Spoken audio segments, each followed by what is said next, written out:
I'm Steve Wilkerson, and I'm with David Royce, editor of the News Service of Florida. David, we're approaching the midterm of the 2010 legislative session, and in terms of what's coming up, both the House and Senate have the budget in their last stop in committee. What do you expect to happen? Well, we'll get a good picture of what the budgets actually look like this week as the House Appropriations Council and Senate Ways and Means pass those budgets and get them ready for the floor, which is when the real fun starts and the horse trading. But we'll see how each chamber proposes to erase this $3.2 billion budget deficit. And we're starting to get a little bit of a picture of that in the budgets and in the proviso language and the implementing bills. And for example, we'll be looking this week, the House, a late plan has emerged in the House to have the agencies cut their payroll by 3%. Now, that doesn't mean that every state employee would get a 3% pay cut. It means the agencies would be directed to cut payroll costs by 3%. So some people might get more, some people might get less. We'll be looking to see what the chambers do on health insurance. Those state employees who don't have to pay anything for their health insurance now, including the legislators, whether or not they take that away. All kinds of things that we'll be looking at this week, see what happens as the budgets get ready for the floor. This is also the week in the House of Representatives where committees don't meet after this week.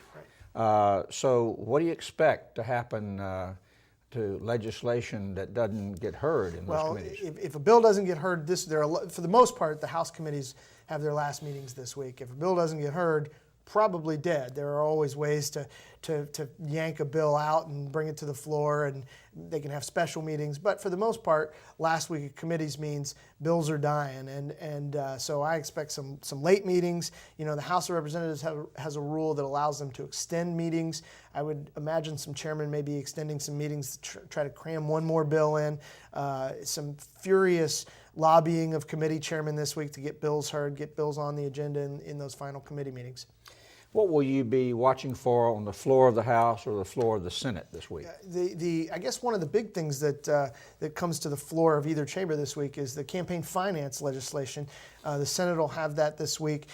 This bill essentially tries to open up the transparency of some of the organizations that typically are sort of work behind the scenes in elections. Electioneering communications organizations, or just 527s, are these groups that spend money on elections, and the voters don't really know who they are. They're out there putting out ads, and sometimes some pretty nasty, damaging ads, and nobody knows who's behind them.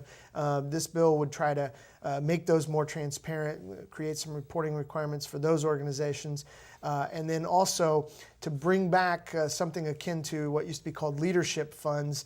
They call them something different in this bill, but it's essentially the same thing, a fund that the legislative leaders would have control of, separate from the party, to try to get members elected to their chamber.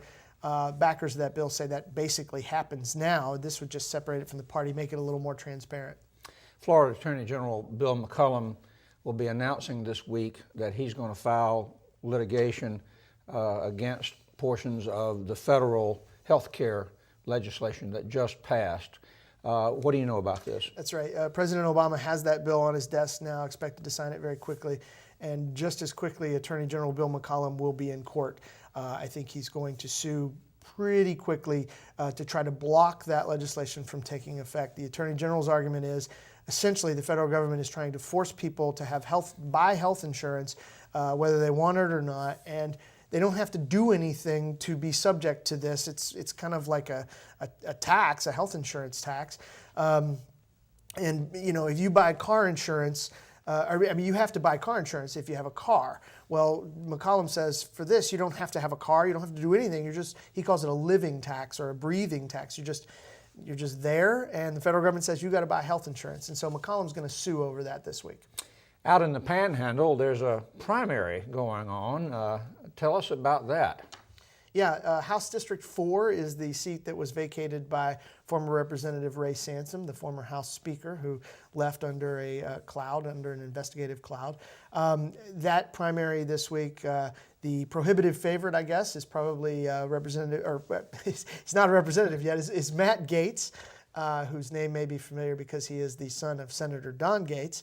And there are several people in that race, including, among them is Republican Jerry Melvin, the former longtime legislator. Thank you, David. Thank you. For more about what's coming up this week, go to the Advances section of our website.